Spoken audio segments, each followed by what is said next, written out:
All right, welcome back. It is the Vegas Take, Sharp and Shapiro. Coming up, breaking down LeBron James' speech on the Kobe tribute in L.A. I'll explain to you why I was very disappointed by it. We'll get to that coming up here in hour number 3. Also, Tom Brady, is he really coming to Vegas? Gerard Gallant, his first public statements for the most part since being fired by the Vegas Golden Knights. We'll get to that as well.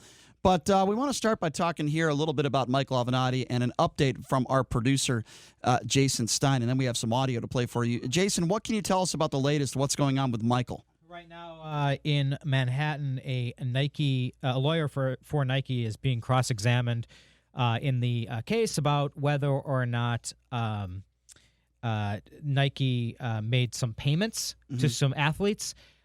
This guy who was on the stand said that until Avenatti actually made the allegations, they had no idea that this was even something that was out there. So that's what's happening right now as we speak. And fair enough. Are you done? Is that your report? You told me to come in here and give you the update. Yeah, I just wanted a quick update. So we have the trial continues.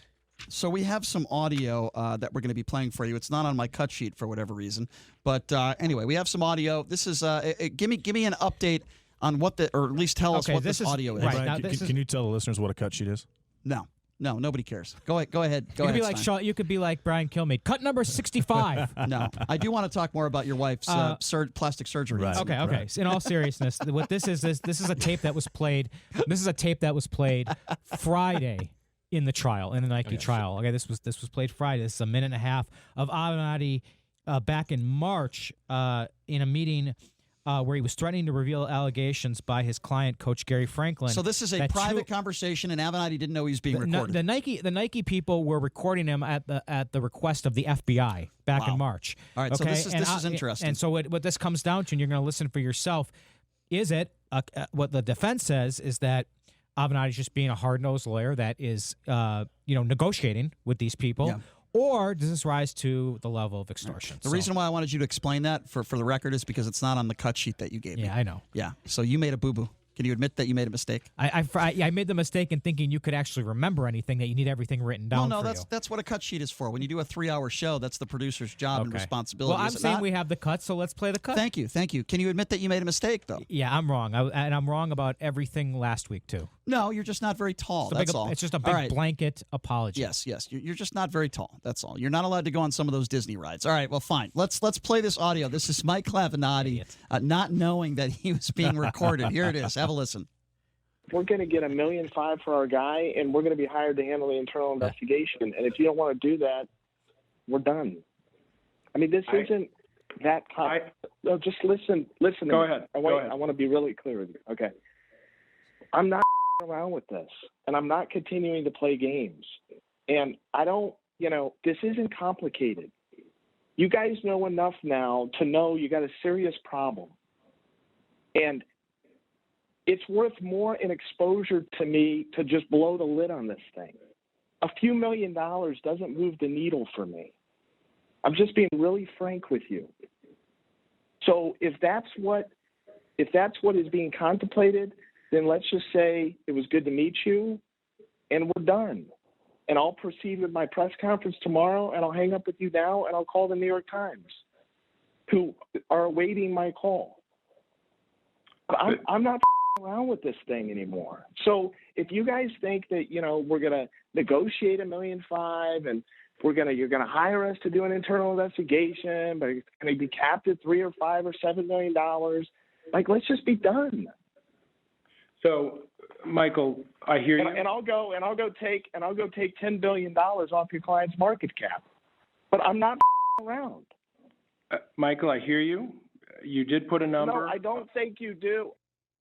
Well, here's the thing about this audio. Hold on, let me respond. Interesting. Okay, hold on. It's very clear that. Okay, so here's my quick response to this, and then I want you guys to tell me what you think about this. Is he extorting Nike, or is he doing the best job for his client? See, that is the question legally that needs to be answered. But who is his client in this situation?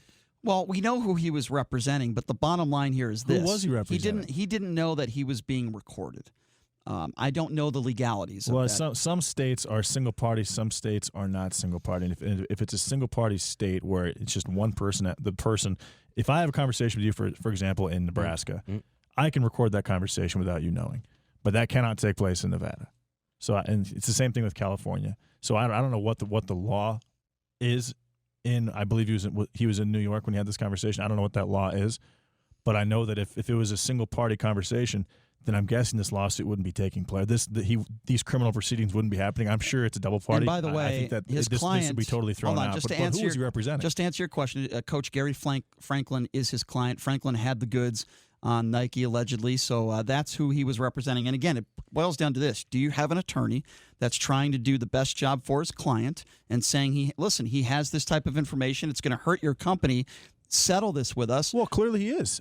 Is that extortion? No, that's not. In my opinion, it would be extortion if he didn't have a client. And if he was just saying, "I have this information about you," exactly. If I have this information about you, and I'm gonna tell a lot of people, I'm gonna create a giant media windfall out of this, and it's going to affect your bottom line. To me, that is extortion. But there's one thing that's clear: is that Michael Avenatti was not effing around. Okay, so that is very clear. Here's what the prosecutors are claiming. That's what I learned from this conversation. The prosecutors are claiming that Avenatti needed this cash to pay off debts. Now, I don't know if that's true Doesn't or matter. not, but it shouldn't matter, right? Should make because the nature of what he's going to get the money for has nothing to do with it, right? Yeah.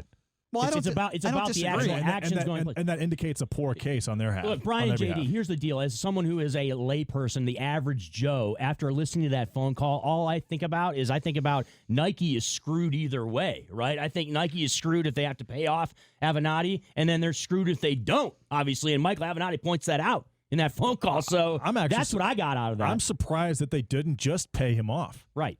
I mean, this company does what, 35 right? So here we are now. a year. So gentlemen, and this is going to affect how many? It's going to affect Duke, UNC. I mean, some of the biggest schools in the college basketball world. By extension. So gentlemen, just by association. Gentlemen, here's where we're at right now. And by the way, I agree with both of you. Here's where we're at right now. We have Michael Avenatti in 24/7 solitary confinement in a jail that houses very, very violent criminals. Mm-hmm. We have Michael Avenatti, who is in El Chapo's former jail cell right now. He's being treated like a terrorist. And we all understand, though, Brian, why that is. It's because he has an adversarial relationship, and that's putting it mildly, with the likes of William Barr, with the likes of Donald Trump, with the likes of you pointed this out many times on the show. With very powerful people, you cannot have skeletons out there.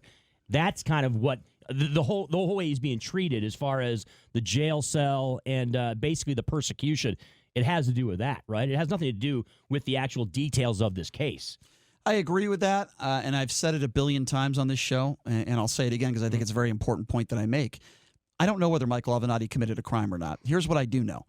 When you go after the most powerful companies in the land, and when you go over the most powerful people for years, way before Donald Trump was president, Michael Avenatti was going after Donald Trump. Michael Avenatti didn't break the law in doing that, but as I said before, when you go after the most powerful people and the most powerful businesses in the world, you better not have skeletons in your closet. I don't know if Michael Avenatti committed a crime or not. It appears in this Nike case, I don't think they're going to find him guilty. But what does it boil down to here? It boils down to the jurors. If the jurors are biased and they think this guy's a scumbag, and even though they keep it quiet, I don't think that even makes a difference here. I'm surprised there's a jury involved in this, because clearly he had a client and he was negotiating on that client's behalf. Did he want the largest settlement? Of course, so did Nicholas Salmon's attorney.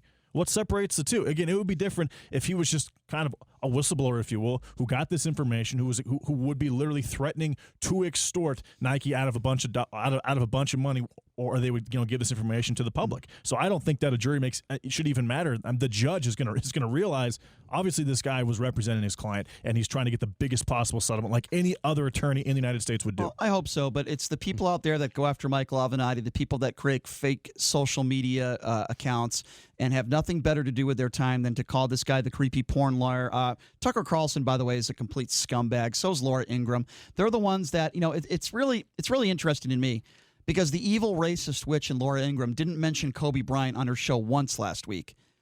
Not once.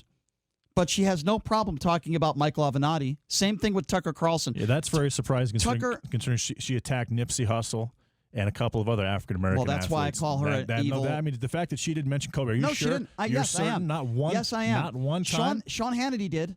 There are people on Fox News that covered it. Then I think it's hard to argue that Laura Ingram's not. I would say she's probably racist. She is. Shut up and dribble, right? She probably is racist. Shut up and dribble. And by the way, Most likely. it was Kobe Bryant when he received his Oscar, Kobe Bryant is the one that a cheap shot at Laura Ingraham, which I agree with 100%. You know, he said the "shut up and dribble" comment. Oh, yeah. And I loved him for that. And, you know, I'm not a big LeBron James guy.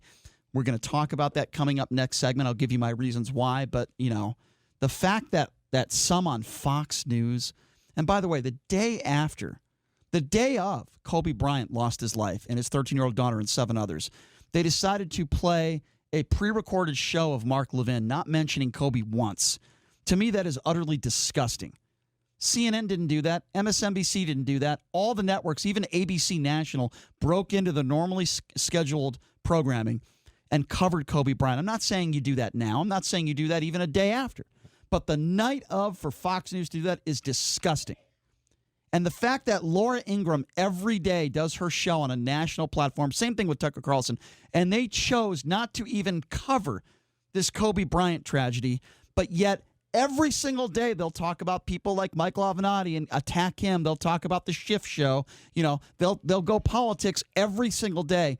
What does that say about people like that? Well, I have my ideas on that, and that's why I call Laura Ingraham the evil, racist witch that hides behind the cross she wears on her neck. She is an awful human being.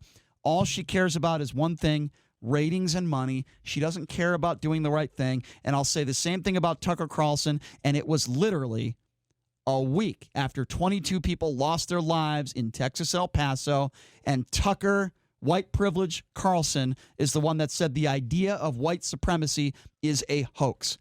Because these are bad people. I believe Tucker Carlson to be a really bad person. I believe Laura Ingraham to be a really bad person. I've met Sean Hannity. I don't always agree with his politics, but I think he's a nice guy. I don't think he's a bad guy. And by the way, Sean Hannity covered the Kobe Bryant stuff. He talked about it. And it showed that, you know, Sean's not a bad guy. These people like Laura Ingraham, Tucker Carlson, they're just horrible human beings. We're going to take a quick break. When we come back, speaking of Kobe Bryant, there's a big tribute to him. LeBron James did it when the Lakers played their first home game since the tragedy. My criticism of LeBron going forward, I'll explain that. You're listening to the Vegas Take right here, 101.5 FM, 720 AM, KDON.